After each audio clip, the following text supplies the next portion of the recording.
Hey angels, how are y'all? How are y'all doing?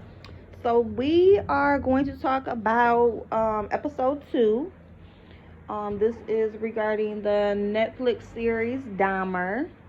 Okay. And so basically this is a 10-part series.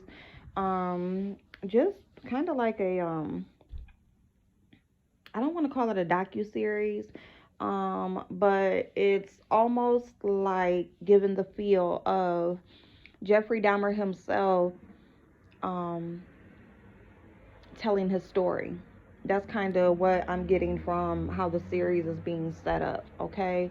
Episode 2 is titled Please Don't Go. It is starting off with an interview by an officer. They are at Dahmer's apartment building. They are giving some information as far as what is going on since he has now been arrested, regarding their search and of his apartment and that sort of thing.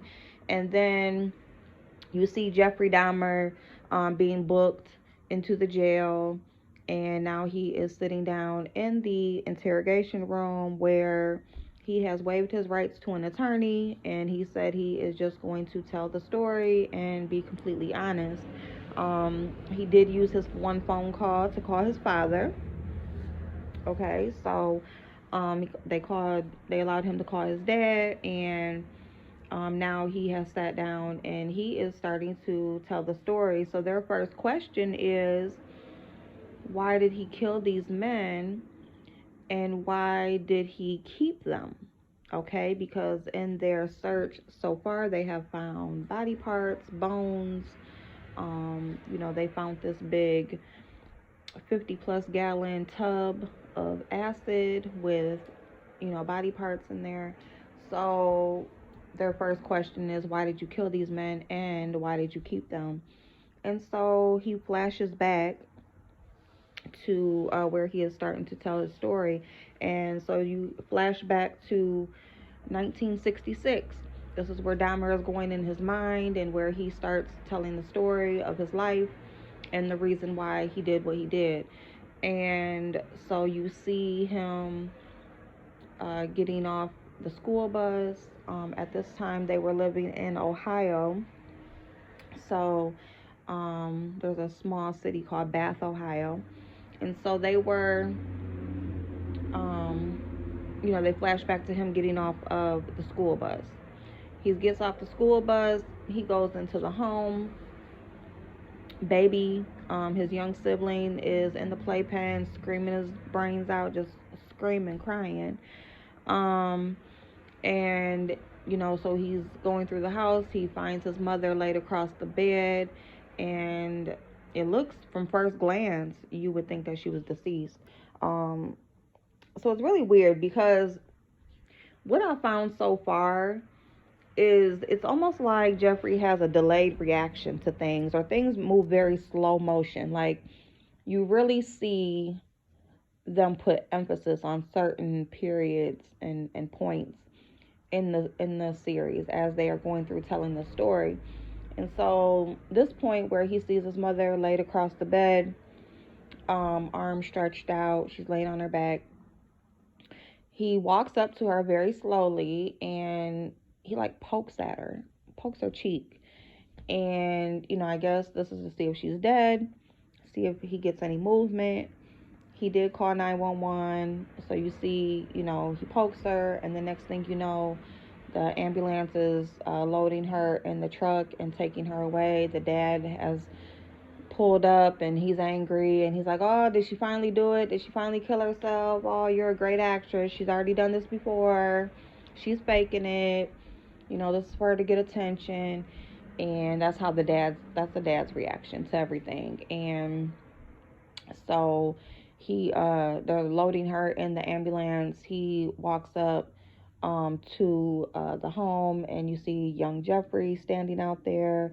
The dad tells him good job on calling 911, and I think it may be a neighbor or someone that is holding the baby. He takes the baby, and they go on. That day is now over. And then it just goes into his classroom experience. So he's in the classroom. It seems, they're bringing uh, things to appreciate, teacher appreciation. And usually, the thing is you bring your teacher an apple. So you see where Jeffrey has brought her. He went to the lake or a body of water, and he went and caught some tadpoles. So there's these little tadpoles swimming in a jar of water. He sets it on the desk. The teacher's like, "What is that?" And he's like, "It's tadpoles." And just as innocent. And she's like, "What is that, for science?" And he's like, "No, they're for you." And just like nothing of it. And so after class is over, all the kids are gone, and so there's a young boy who walks up, and he's like, he asked the teacher, "Why did he give you those?" And she said, "I don't know, he's weird, and he may need a friend, so you be nice to that boy. I think there's some things going on at home." And this being a teacher, it really shows you how, people just throughout, and I'm just going to say this now, because you'll just see there'll be moments throughout his life, from here he's about 6 years old all the way until his adulthood, up until his capture, or his arrest, where there are people, I don't want to say capture because he wasn't necessarily running or on the run, so I'll just say his arrest. But even with that, it was just on a whim type thing. It would just so happen that somebody actually took action at that moment. But, it just seems that there's so many points in time in this man's life where someone could have stepped in. Someone could have took that extra step, or just cared just a tiny bit enough to step in and maybe change the whole outcome of. And who's to say, because all of our stories are said to be written already, right? But you just watch and you just see so many times where it's like, dang, here was another adult in his life. Yes, there were things going on at home. His parents aren't getting along. His mother, is and father are fighting constantly. But you just he has a young sibling. That, by the way, I don't. Well, I'm not gonna say that now because I don't know. But I've never heard of Jeffrey Dahmer having a sibling. But maybe that's on purpose. I don't know. But so anyway, but yes, there were things going on at home, but at school, our kids spend a lot of time at school, especially waking hours. By the time you get home from school, it's usually like dinner and bed, maybe an hour or two in between that, but that you're actually with your child. And so it seems like when you at school, teachers, they should pay a little bit of attention. If they would just pay a little bit of attention, take a little bit of action to step in and help these young children, their stories could be so much different. So much different. But anyway, so there was just basically a lot of this episode was just showing him at this young age, showing him with his father. His father took him, saw that he had an interest in roadkill. There was a situation where the mother smelled something, that she thought something was dead under the house, and it was an opossum that was out. It was underneath the house. There's like a crawl space, and so the dad went and got it out, and he just saw how interested Jeffrey was in this dead animal. So he actually started taking him out and picking up roadkill and dissecting roadkill, dead animals. And this is something that the dad involved himself in and gave him information and showed him how to do things. And he saw he had this interest in it, so I guess he tried to support him in that when he saw that there was something that he liked to do. But even with that, it's like You didn't dig any deeper in that. You didn't try to find the reason that he had that interest. You just supported him in that, but never trying to find out the why. The why, and I've said this on my channel so many times, the why is so important. The why is everything in any type of situation. And so, but his dad didn't try to find out the why, he didn't try to dig any deeper. Um, Even with the tadpole situation, the teacher ended up giving the jar of tadpoles to that young man. He's like, "Well, do you want them?" And she's like, "No." Well, she said, asked him, "Well, do you want them?" And he said, "Yeah." So he took them, and Jeffrey saw that the young man had the jar of tadpoles, and he's like, "Hold on, I gave that to her."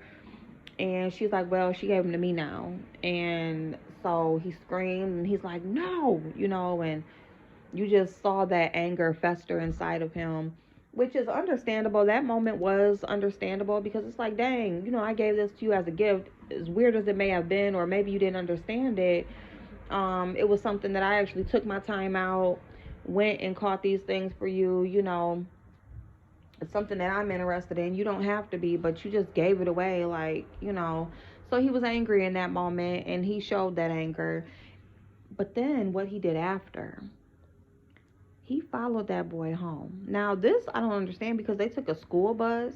So it's like, did they live on the same street or something? Because why would the bus driver just let him off at the same stop? Or I don't know, but anyway, the little boy, you see him going in the home. He has the jar of tadpoles.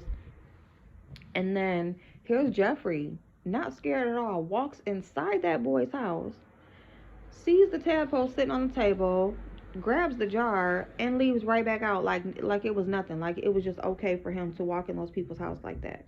And then went back to the lake where he caught them at, and I'm thinking he's gonna put the tadpoles back in the water, but no.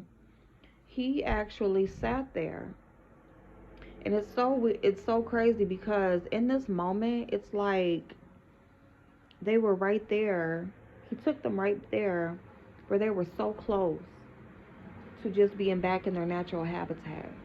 Yet, he decided to pour motor oil in the jar, close the jar back up, and watch them die.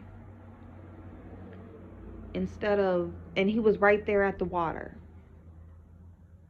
So that is very meaningful. That moment right there is very meaningful in his obsession with death and controlling someone's destiny, because for him to take them all the way back home and they be so close, and then for him to use that control that he had in that moment to be the one to put them back in their natural habitat, but he chose instead to kill them. That is very telling. That was very telling in that moment. So that was huge. But outside of that, you just see a lot of his interactions with his father in this time. There's constant arguments with the mother and the father. Jeffrey is seen there, just always there listening and hearing the arguments. Um, and so it was just it was just very telling. So they showed a lot of his childhood in that period of time, and then it fast forwards to this time where this young man, fast forward to 1991, where this man is laying in his bed dead, and he's sitting there holding his hand, and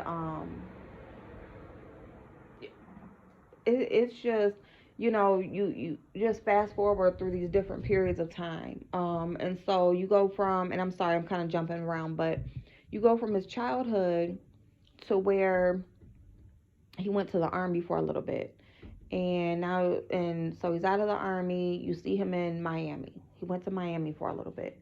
So he's on the phone with his dad, and his dad is just telling him, it seems like you're drunk all the time, you know, whatever. And Jeffrey just breaks down. He just breaks down. He's like, please let me come home. Can I just come home? And so he allows him to come home. And this is when he goes to live with his grandmother. And in this time living with his grandmother, um, the grandmother is kind of enjoying it. He found a job that he enjoys, dealing with meat, cutting meat up and all this kind of stuff. But he had to go buy a shirt for work. And in this shop where he buys this shirt is this mannequin, and this mannequin is like chiseled down. It's like every body part is just like, it was a very nice sculptured piece. And this mannequin catches his eye. So what he does is he buys the shirt, and then he hides into y'all, he hid in the damn dressing room, put his feet up on the seat part of the dressing room so nobody could see his feet, and see that he was in there. And he sat in there waiting for that store to close. Sat in there the whole time up until the security guard, everybody left. The store is dark, and then he takes this damn mannequin down, takes him home. And when I say he walks in this his bedroom and gets comfortable, like how you have company at home and somebody comes over and you about to get it in. This is how he got himself together. He starts playing that song that you will hear so many times through this damn movie or series, and the song is "Please Don't Go." So it really puts focus on him wanting to control people not leaving him. You really see early on in this series that his whole issue is people leaving him. I think he already senses that he's weird. He's into some pretty weird things, and everything. And he just doesn't feel like, people like him from his childhood all the way up until now he's an adult. And so he has a night with this mannequin.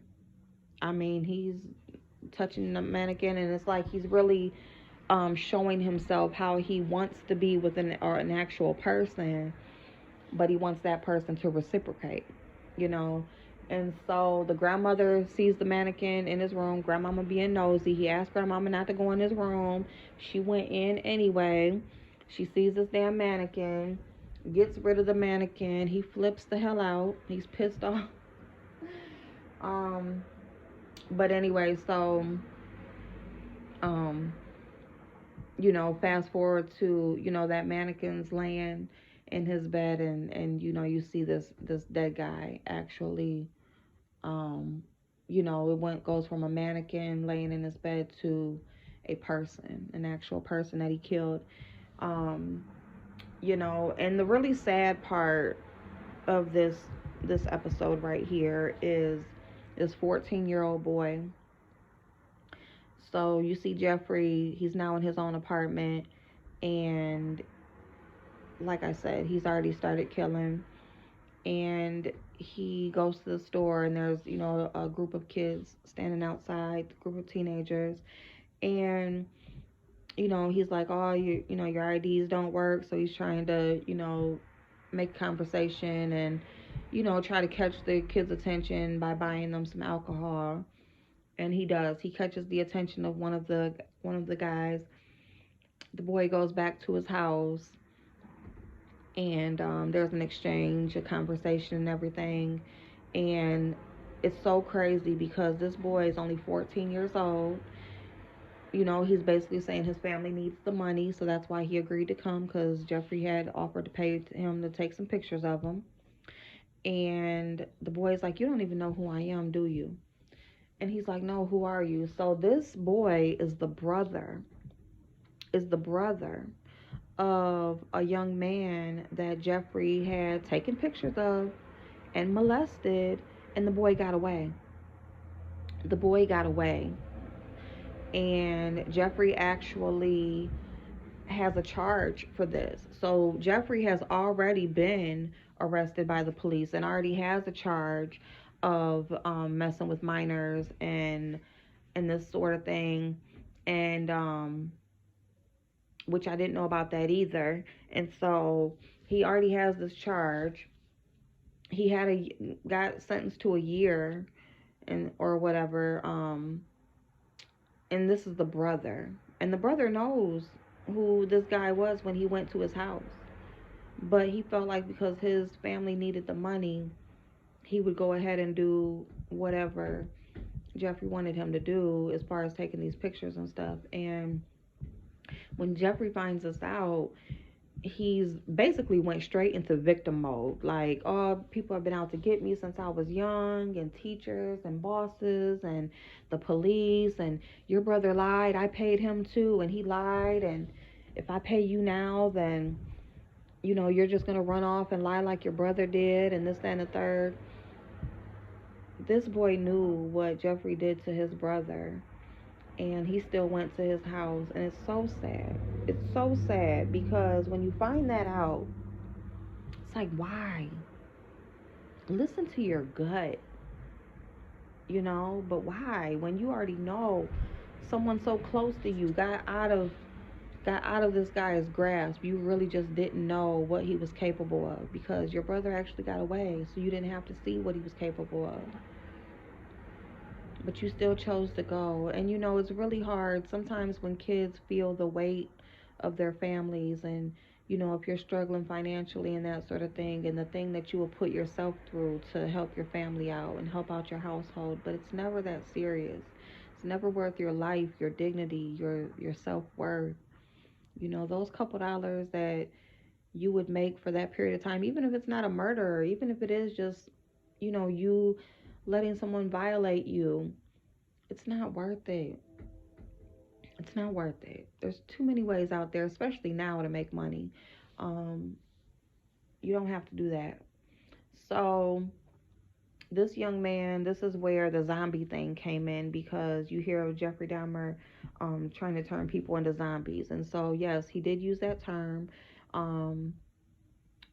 His dad had used the term lobotomy when he was very young, and in an argument with his mother. And I guess that must have stuck with Jeffrey, because he wanted to perform a real life lobotomy to basically turn a person into a zombie so he can control them. And they're kind of just like they're not in no state of emotion, so they can't leave. They won't want to leave him. They will just be okay with whatever Jeffrey does with them, just staying there with him.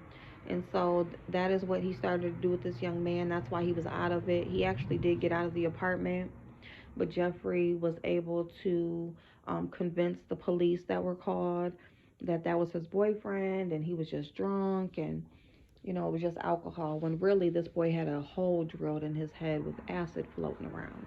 And he was able to even get out. And the neighbors called. Here we have this Miss Glenda. She called the police, and the police did nothing. The police did nothing once again. So it's just sad. It's just sad because that young boy lost his life. And he actually had made it out of the house, and the police were actually right there. This boy was out of it, slumped over the steps on the stoop, and you have people saying he's bleeding, he's out of it, he's not able to even voice anything, answer you, nothing. And you let Jeffrey take him back into his home, into his apartment, and at that point, after that boy got out, Jeffrey killed him that night, made sure that he never got out again. And so that is the really sad part. That is pretty much how this episode ended. That young man lost his life. And yeah, it's just, it's so sad. It's so sad because there's so many times, and this is only episode 2, but already we have seen so many times where this guy could have been stopped. And I think the more and more he slipped through the fingers of law enforcement, I think that his confidence built up even more and more, and he got real cocky with it, but that is why he was able to get to the point where he killed so many people, because so many times he was able to slip through. But we'll keep on watching, y'all. So this is my feedback on episode 2, Please Don't Go, in the Netflix series Dahmer. And I will see y'all next time. Bye bye.